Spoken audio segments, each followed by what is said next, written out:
Lesgezi indaba zo-1 KZN TV ufundela wasamukelisoka Nqulunga ngikubingelele mbukeli asikubhekele ihamba phambili osuna namhlanje.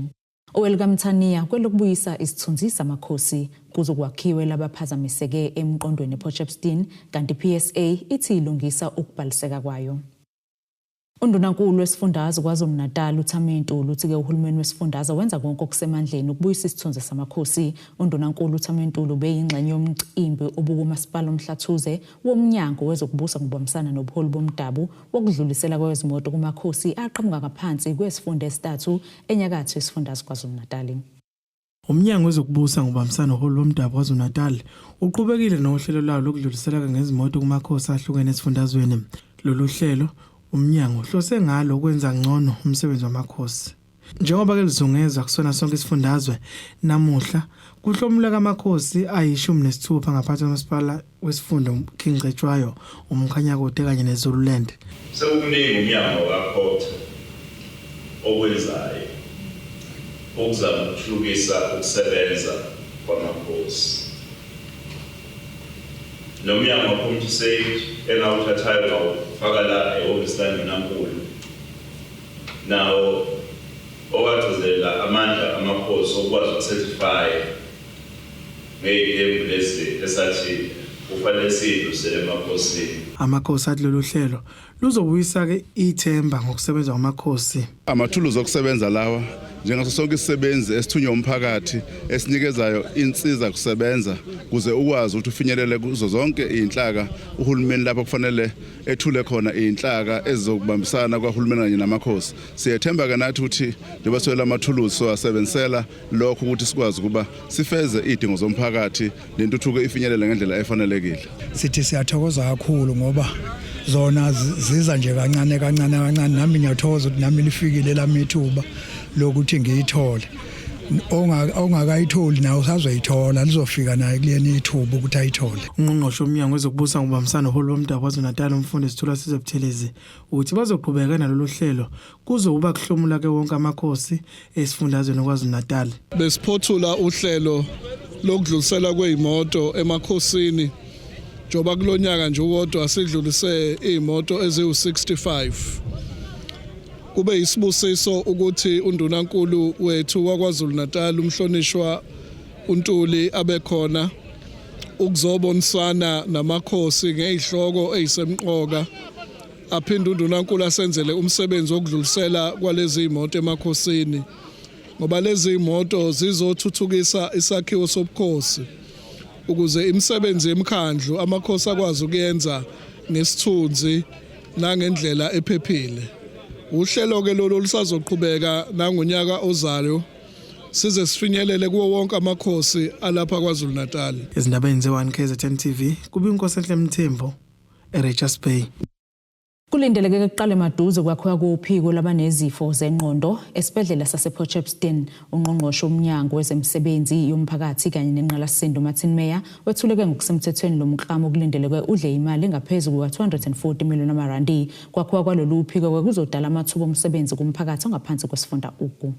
Kuzoqaliswa maduze kwakhiwa kophiko labanezifo zengqondo phecelezi psychiatric unit esibhedlela sasePotchefstroom. Lo mkamo uzodla imali engaphezulu kuka240 million. Ungqongqoshe womnyango wemisebenzi yomphakathi kanye nenqalasizinda uthi luyinselelo udaba lwesifo sengqondo kulesifundazwe. Ngakho lesibhedlela sizodlala indima enkulu kulekelela. For myself, mental health care is something I'm very passionate about, not only because I'm a social worker, but because I've also been very open about my own mental health care challenges. And therefore, I'm very grateful to the Department of Health building such a vital hospital here where the community really needs it. Mental health care is a huge challenge to our province, and this hospital will go a long way in fighting that. Uthi kuzokwakhiwa amathuba omsebenzi angaphezulu kwama200. There's going to be over 260 EPWP jobs created here, as well as jobs on site, which will really go a long way also in assisting the local municipality and the community here with job creation. So we're very excited to partner with them as well. Uthi laba bazozama ukumisa umsebenzi bazobhekana nabo ngokomthetho. Uthi ihhovisi lakhe livulekile ukuletha izikhalazo ngalomkamo. We've already also assigned our EPWP department within the Department of Public Works and Infrastructure.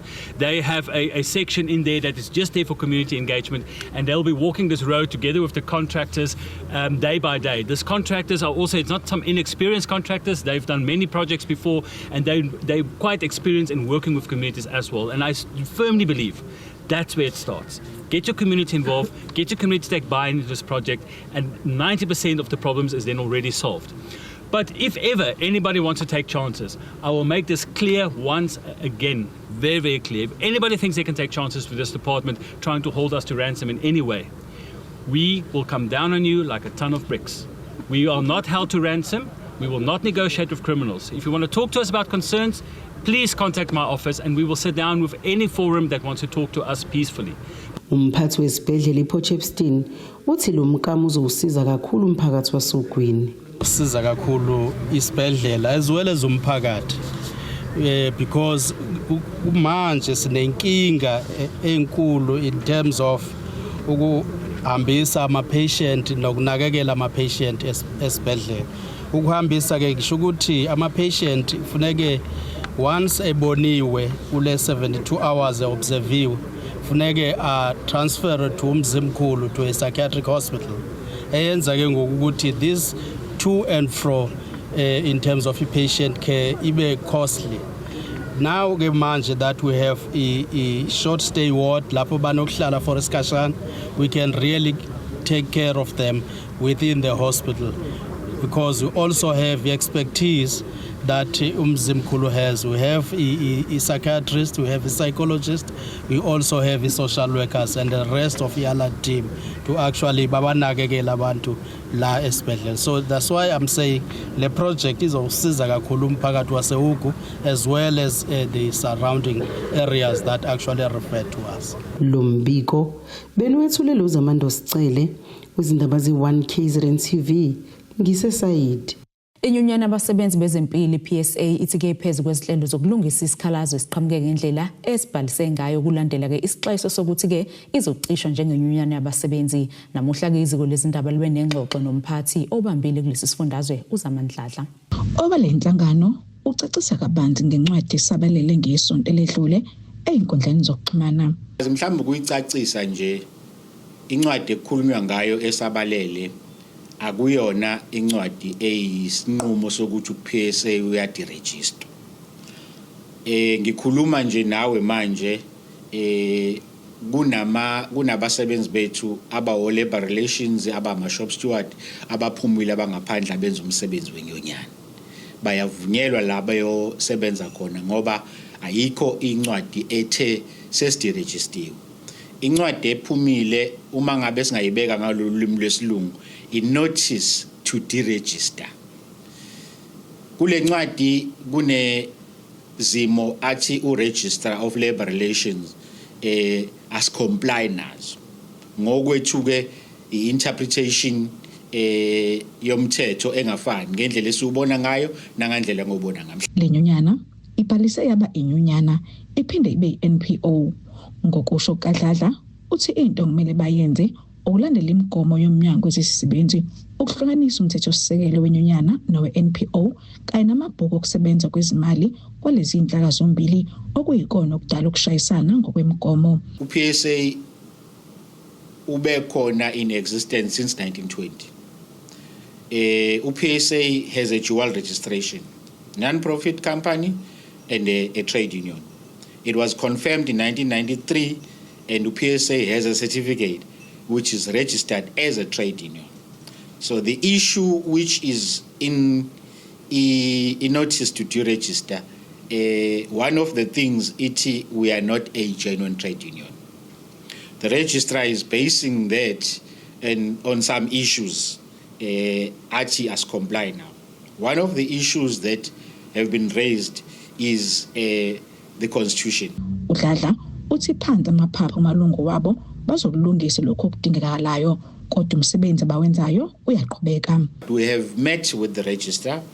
Our national office met with the registrar yesterday and both parties confirm ukuthi they will be able to resolve this. We will obviously as PSA have to submit new financial statements which are conforming with what the registrar wants, because our financial statements as was submitted, though they have the element of a company, but they do have the element Yama Trade Union.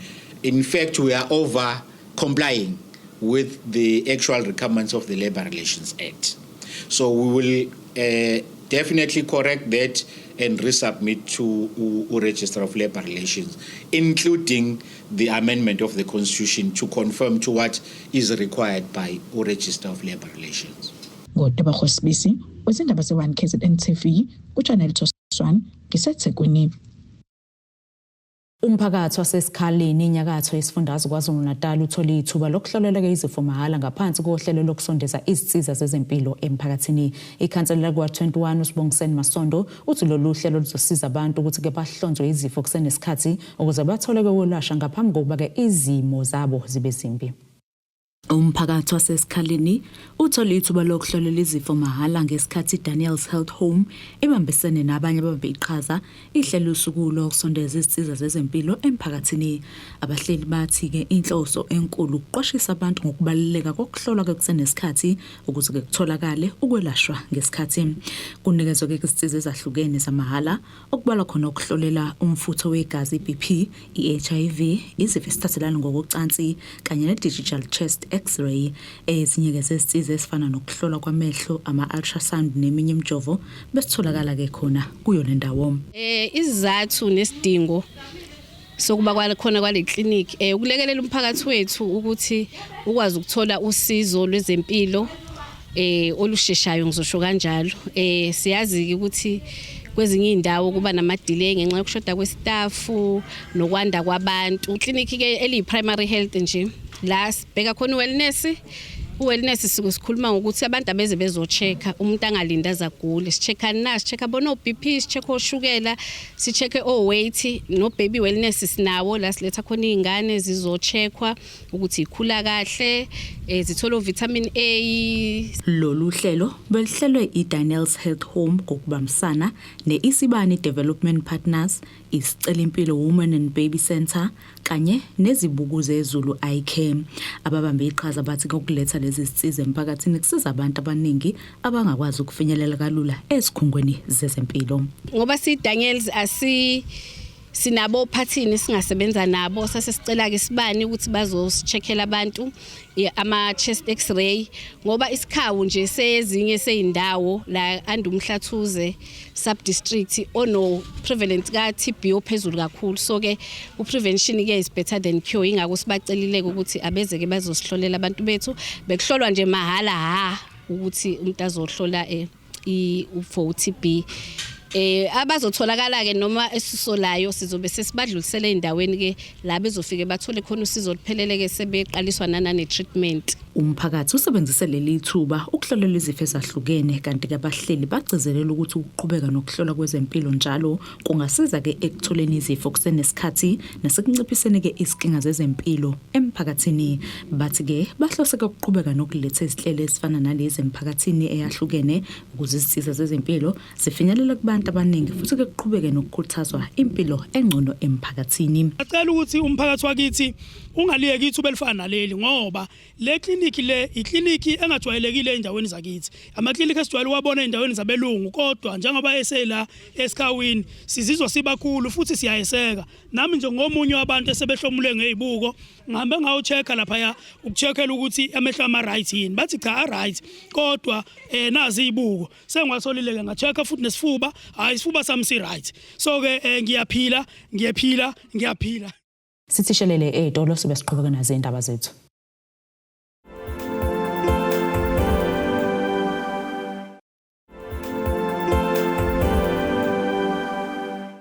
Asikwamukele mbukeli ke ubukela indaba ze-1 KZN TV nazi kuyizona ehamba phambili osukwini namhlanje. Welcome Tania kwelokubuyisa isithunzi samakhosi kuzokwakhiwe labaphazamiseke emqondweni ePortshepstone kanti PSA ithi ilungisa ukubhaliseka kwayo. Abe-Construction Industry Development Board umnyango wezemisebenzi omphakathi KwaZulu-Natal kanye nezikhungo zemfundo ephakeme bethuleke ngokusemthethweni uhlelo lokuhlomisa ngemfundo osonkontileka abasafufusa ngenhloso ukuba nabo bakwazi ukulekelela ukuguqula ke lo mkhakha obubhekwe ukuba ke uqhamuka namasamasha okuphucula lemboni. Bathola ithuba lengqayizivele osonkontileka abasafufusa lokuthola uqeqesho lwezemfundo kulomkhakha. Kubikwa ukuthi lokhu kuzolekelela njengoba lo mkhakha uzihlomisa ngamasu okumelana nezinhlobo ezahlukene zokuguquguquka kwesimo sezulu. For the last few years, this province has been hit very hard by climate change. Lives have been lost and billions of rands of infrastructure has been destroyed. Previously, the approach was that when something is destroyed, we just rebuild it exactly as it was in exactly the same place. And then we're very surprised when it gets destroyed again by the next big climate change event. So we really need to bring innovation. We need to build differently, learn from the past, but also bring in new ideas. And we're really moving very fast in that, using new building materials. While we still have to build green technology to make sure our buildings are environmentally more friendly, the time to stop climate change, unfortunately, has passed us. Now we have to build to survive climate change. And that's definitely where, together with these students here, that we want to move towards. Kuvela ukuthi babalelwa kwizinkulungwane ezintathu abafaka izicelo esifundazweni KwaZulu-Natal kepha bangamakhulu ayishiyagalolunye abathola ithuba ngokwesigaba sokuqala. As uCIDP no Public Works siyaphuhlisa no contractor bethu ngokuthi si-arrange i-funding as part of this program futhi siphinde sinyuse izinga lemfundo yabo nokwazi nolwazi lwabo kwindaba ze-construction. So konke lokhu kuyadibana kuyahlangana ukwenzela ukuthi ono contractor bethu bakwazi ukwenza lento fanele beyenzile and futhi babe naso i-skills oyenza lento fanele beyenzile usho ukuthi uzo improve ne-service delivery ngoba ama-project azoyeka ukhanselwa ngenxa yabantu abangayazi ukuthi benzani ema-sitini. So siyajabula ukuthi lokhu kade sicabanga lapha ema-ofisini namhlanje kuyenzeka. Osonkontileka bathi ke zisekhona izingqinamba kulomkhakha ezifana nenkohlakalo kanye nabafuna inkokhelo ngodlini. Yize kunjalo bathi ke leli thuba lizokwenza umehluko omkhulu kubo. Into esengiyifundile nje kuleli usuku la izolo ileyo ukuthi kufanele sinake yonke into kahle kahle ngokuka CIDP ayikho into eyenzeka ngale ngobukhoshosho ngokwendlela yabo kodwa kufanele into yakho ukuze uthole imisebenzi ukwazi uqhubeka kuye phambili kube ukuthi ualigna ipaperwork yakho ukwazi ukuhleleka kahle yiko yonke into ethinta ipaperwork kungesiyi ipaperwork kuphela nanokusebenza ke kwakho esayithini usukutholela umsebenzi kube ngumsebenzi operfect. Sizona izinto ezibaluleke kakhulu so izona izinto ebesiyifunda kusukela izolo namhlanje sabuyela khona ke umuntu ke ubhekile ukuthi uma ngaba iqhubeka ke iprogram le esinayo siyobe sesiyoperforma kangcono ngoba siyafisa nathi ukuthi ngenyilanga sibhukude nofisha abakhulu sikhuluma ngofisha abakhulu sikhuluma ngo-grade 7 yo grade 8 yo grade 9 yabona ke masoko grade 9 usuka lapho sofana nokuthi ngumasipala uqobo lwakho. Ezindabeni ze-1 KZN TV kube kuntombi khona Mvubu eThekwini.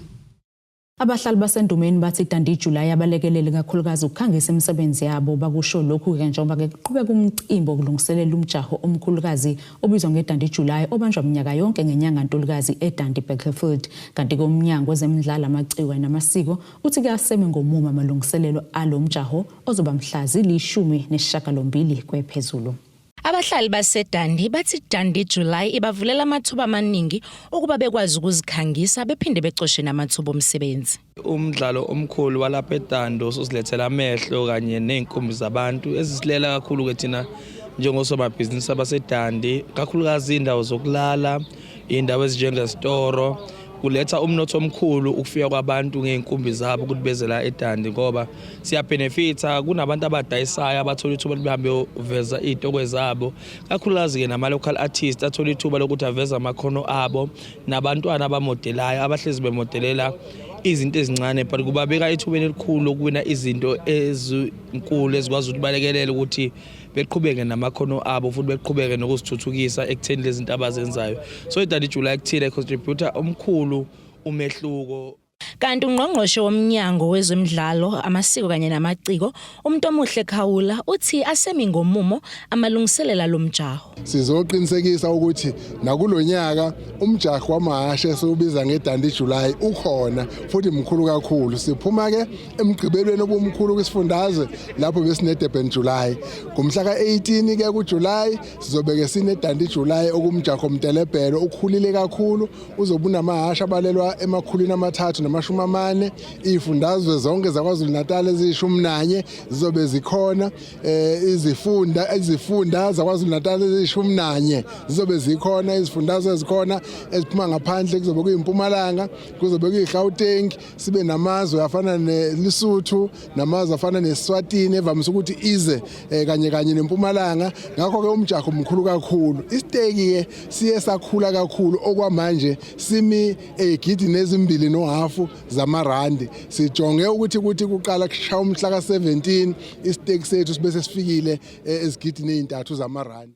Imeyo Masipala Ndumeni incomisa sasa lalomjaho kubahlali. According to Moses Kotane Research Institute, ivezela ukuthi eNdumeni imali eshiwa iDandi July kuba u96.6 million according to GDP, of which ke kuyabalekelela abantu bakithi, kungaba ama informal traders, kungaba yilabo abanezakhiwo pheceleza ama accommodation, kungaba yilabo abama fashion designers njengoba denibona be showcase la ngaphakathi imisebenzi abayenzayo, kungaba futhi labo abayidayisela emgwaqeni abahlomla kakhulu ngaloya msebenzi owenza ngeDandi July. Neminye ke imkhakha esingeke sayibalula manje, kodwa kunyaka nonyaka iyavela imkhakha yahlukene ejoinayo kwiDandi July.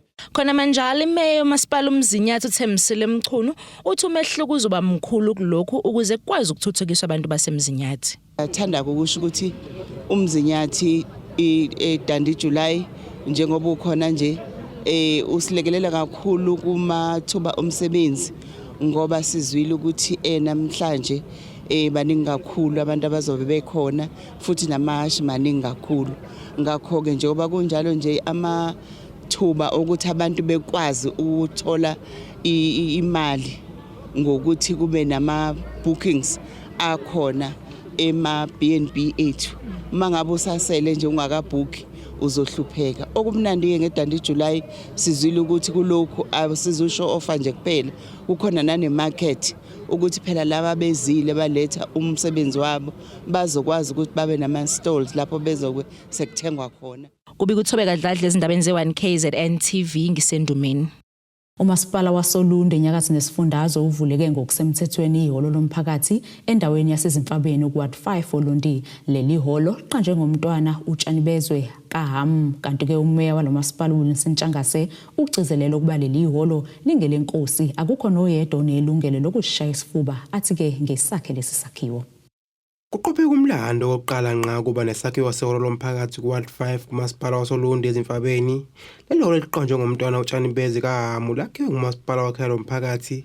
Bese ngesikhathi eside lomphakathi ungenalo ihholo, umeya kamasipala waSolunde uthi namhlanje bebezofisikisa isithembiso. Size lapha endaweni yenkosi ukuba njengoba sasikhulekile sizocela ukuba sakhele umphakathi wenkosi isakhiwo lesi siyihholo. Siphelile ke leli hholo leli. Siphile futhi seza sakhuleka ebukhosini ukuba ukhosi akusinikeze igama eliqhamuka ngalo leli hholo. Siqoshile ke igama ukuba leli hholo leli esizolivula namhlanje noma ke usazochaza kabanzi ngaphakathi shenge ngalo ukuthi ihholo leli lizoqanjwa uNdlunkulu wenkosi Tshanibezwe ukaHamu. Ilona hholo ke leli lapha eMfabeni elizoqanjwa uNdlunkulu wenkosi Tshanibezwe. Ngakho ke shenge sizelapha ukuba sizonikezela leli hholo leli emphakathini wakho. Siyethemba ke ukuthi umphakathi uzokuthokozela ukuthi ube nesakhiwo esifuzelisi esawo umphakathi, kodwa ihholo phela lisendaweni yenkosi elomkhandlu wenkosi lingelenkosi.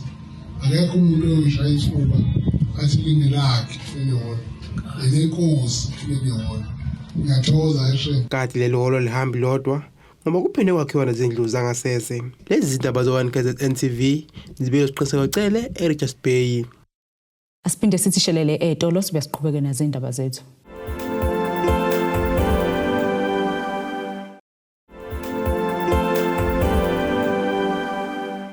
Asiphinde-ke sikwamukele imbukelo usabukele zona indaba zo-1 KZN TV sikukhumbuze obekuyizona obehamba phambili osukwini namhlanje. Owelcome Mthaniya kwelokubuyisa isithunzi samakhosi kuzokwakhiwe labaphazamiseke emqondweni ePotchefstroom kanti PSA ithi ilungisa ukubhaliseka kwayo. Ake sibheke ngosini yezomnotho. Irandi lakuleli 16.26 cent amaqhathiso nedola laseMelika libo 21.75 cent amaqhathiso nopondo waseBritain libo 18.58 cent amaqhathiso neeuro lase-Europe igolide lona $4,126.9 cent ounce olengahluziwe wona $71.99 cents umphongolo. Ake sibheke ngosini yezemidlalo. Unethemba lokudlondlobala phesheya kwezilwandle kweRelebohile Mofokeng odayise Orlando Pirates kwi-Royal Union Saint-Gelos yaseBelgium. Leli qembu liqinisekisile ukuthi Mofokeng usayineke inkontileka eminyaka emine enombandela wokuyivuselela ngomunye. Lo mdlali obeyibambe kwibafana kwindebe yomhlaba eseMexico, Canada nase-United States of America akabuyanga-ke neqembu lesizwe kulandekela ukukhishwa kwi-last 32 yalo mqhudelwano. iPirates iveza ukuthi-ke yavumelana neSaint-Gelos ngaphambi kokwendebe-ke umhlaba kodwa ke yaqoka kuyishayela phansi indaba ukuze uMofokeng agxileke ngokuphelele kulomqhudelwano. Ukusayina kwakhe ke bekuncike ekuhlolweni kwakhe ngodokotela baleli qembu. Lo mdlali uzoqoka unombolo 38 ebe uqoka ke kwezimnyama. Nasikisimo sezulu esingalindeleka.